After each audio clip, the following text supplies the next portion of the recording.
What up? Tom here, and today I wanted to share with you guys something that I kind of came across, which is just so fun to read about, to see, and to just have, I guess, so much of what you learn and teach and preach just validated for you. So, guess what?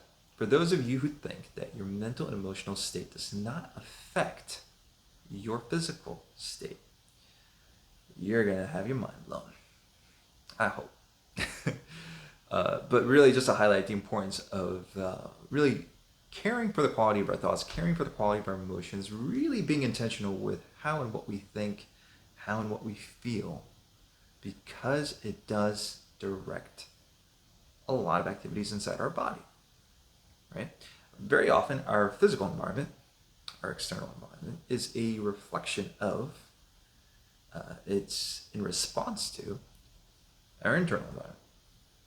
So, there was a fun little, well, this wasn't a study, but this is, first one's just going to illustrate it. Second one was an actual sort of thing that was done. There's a lot of these, by the way. If you guys are ever curious to know more about how the mind affects the body and your really external reality, Biology of Belief by Bruce Lipton, You Are the Placebo, Dr. Joe Dispenza. There's a few really great books, and what I like about these guys, they will show you the research, they will show you what they're referencing. So there's that. There's also Dawson's Church. Dawson Church. He wrote. I will get it for you. My goodness, I'm blanking on the name of the book, but it was a good one too. Anyway, so they put this iron rod into fire, into the coal, right? And you know how when you take it out, it's all hot and stuff. So they put it in, and then they had the participant kind of like turn around.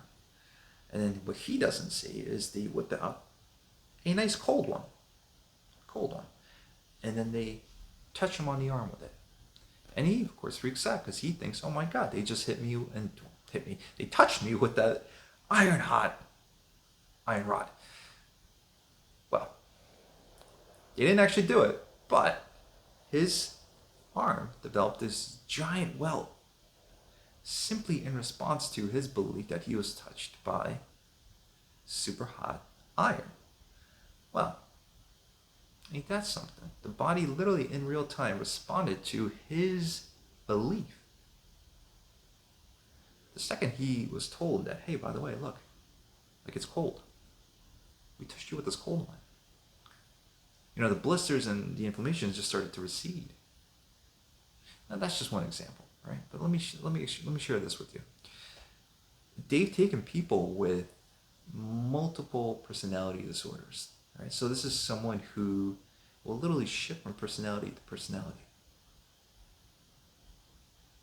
And each of those personalities sometimes, and some people can have a lot. Like, we're talking like dozens of personalities. It's on the extreme end. But for most, I think it's just a handful, if you just need one or two additional personalities. But each of these personalities sometimes has their own sort of physical predispositions.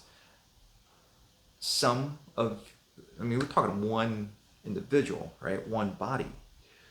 But, when he's occupying, or she, or, whatever personality they're in, when they're occupying a different personality, their food allergies might change.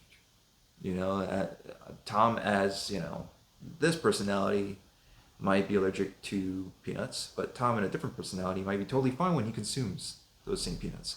Same body. That to me, like right there, is quite mind blowing, and it could be many different things, right? Sensitivities, allergies, different things, right? One personality might burn easily when they're out in the sun. The other one might be totally fine. It's things like that that really should, at the very least, highlight how powerful our beliefs are. And for that matter, what are we taking in? What's informing our belief system?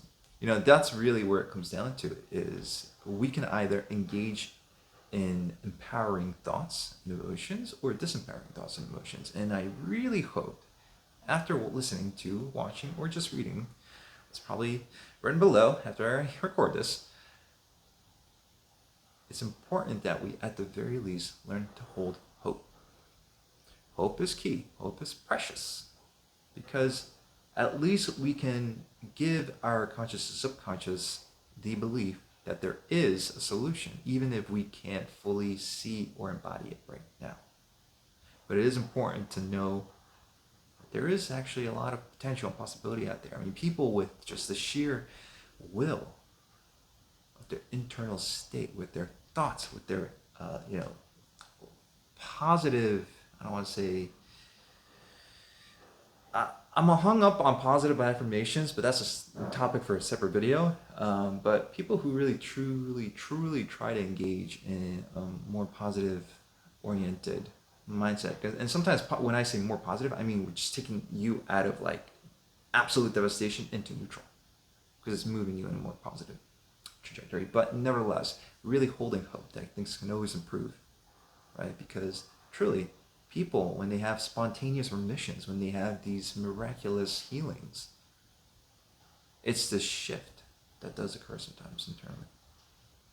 And I do want to just kind of leave you with that. Be intentional with what you're thinking. Be aware of what it is you are thinking and believing and feeling, because that is so much of what actually writes our lives.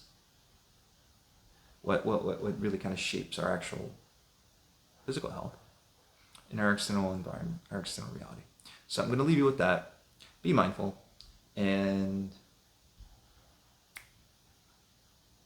it's cold. It's not hot.